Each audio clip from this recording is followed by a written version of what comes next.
Hello and welcome to the Council of the First Ones. I'm your host Kelly, and today we're going back into the library of the Golden Disc for another old episode.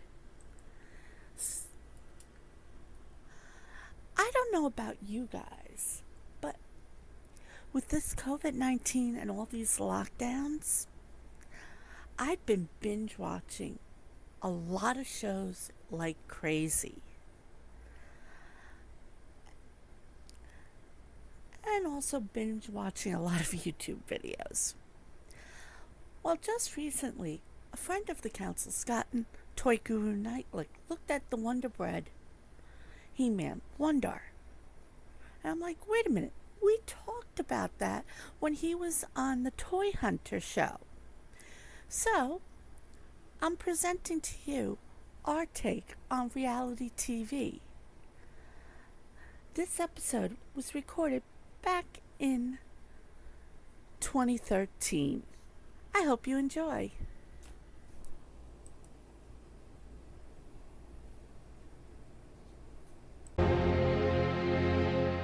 From the far planet of Etheria, beyond the enchanted gates of the Crystal Castle, deep within the most hidden underground regions of Skydancer Mountain, GreatRebellion.org brings you the Council of the First Ones.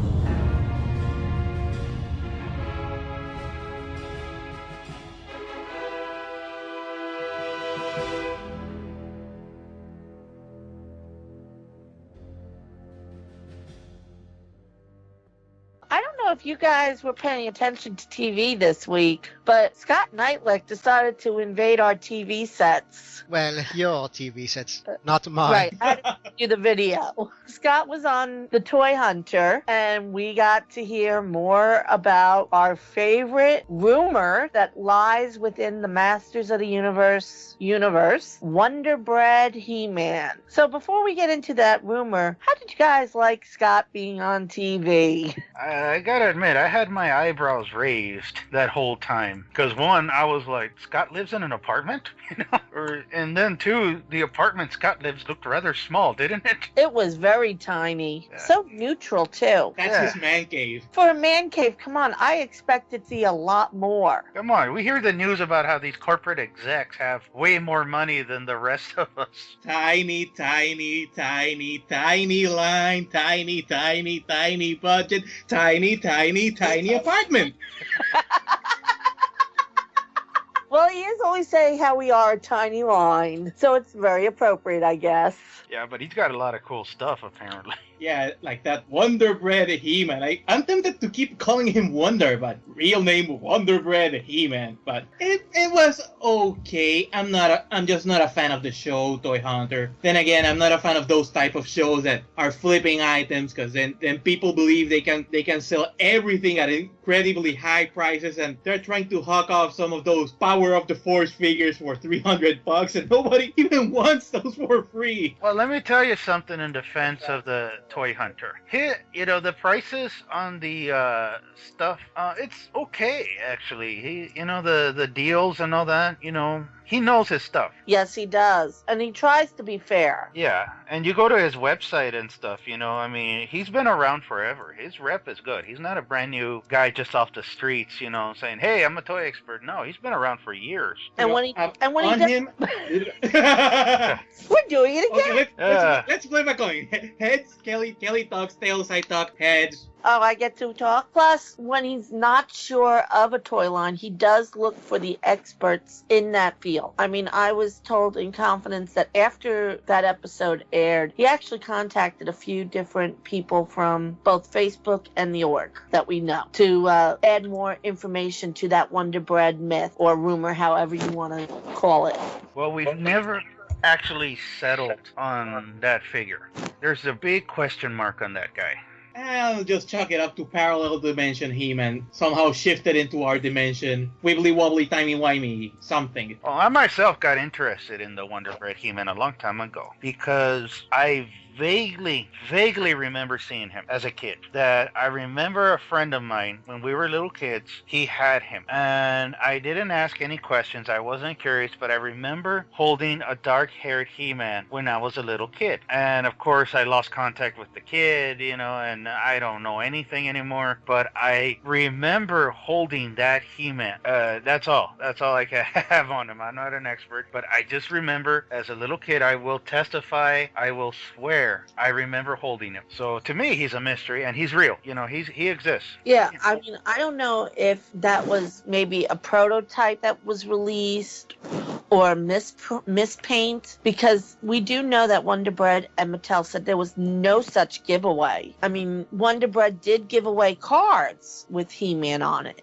and the different Masters of the Universe, but the mystery surrounds that one figure. And even then, I remember certain people, I think it was on the .org, where they were commissioned to investigate. And I know other I remember when Toy Fair was around, they had reporters from Toy Fair investigate. And nothing. No answer one way or the other about the guy. Yeah, I don't think we'll ever know the real truth about Wonderbread He-Man. It would be funny that instead of being Wonderbread, it was a bootleg made up by Hasbro just to discredit Mattel. It'd be the most awesome bootleg ever. I mean, you figure it's basically just different paint apps. Which was done. I mean, it was not unheard of at the time that they made paint apps. It could have been a factory run. Mattel denies that they owned the Conan, that it was a Conan figure, but they did own the rights. That's right. To Conan for a short while. And very short period, but they did own them. Yeah, and as much as they deny it, probably for copyright reasons, He-Man started off as Conan. That's right. But it's a mystery, and some mysteries are better left unsolved, guys. Seriously, if we find out that the whole brown-haired He-Man ends up being something lame like the crappy Mickey Mouse ears Cobra Commander error, that would be kind of lame after all this hype. Then it's like, okay, it's kind of like the ending of The Village. Oh, that movie sucked. Exactly. Everything was cool, then what a twist! Everything went down the hill. Yeah, I agree with you on that. The mystery of it is kind of cool, but either which way, there's nothing really. I don't think there's any big conspiracy or anything to it. They were open to factory runs. I mean, factory changes and all that were pretty common back in the day, and they still happen to this day. So it's not like it's never been done before. So it's a cool tidbit of Masters lore, and hopefully we can get to see some Preternian. Well, not Preternian, I mean, whatever time between Wundar and Adam, so we can have the savage Wonderbread He-Man running around, kicking butt, eating bread.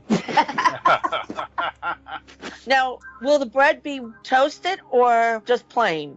Plain, soaked in the blood of his enemies, because he's savage. I always wanted to add that in the bio that they threw a line saying that, this He-Man, the Savage He-Man was a famous baker. That's why he came with a loaf of bread. Of a famous baker. Yeah, but I'm okay. I used to desire him until I got him in the classic version, and he's actually one of my best figures I have. So I love him, and there's only one He-Man left for me of the New past. Avengers? No, I was thinking of the barefooted one. Ular.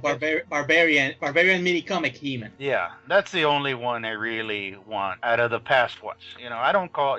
Of course I want the New Adventures He-Man and the Flying Fist He-Man, and I hope we get and I hope we get the last one, which is the Laser Light He-Man. Now, thank you for joining me in the library that holds the golden discs of knowledge as I look back on some of my favorite episodes of the Council, the first ones.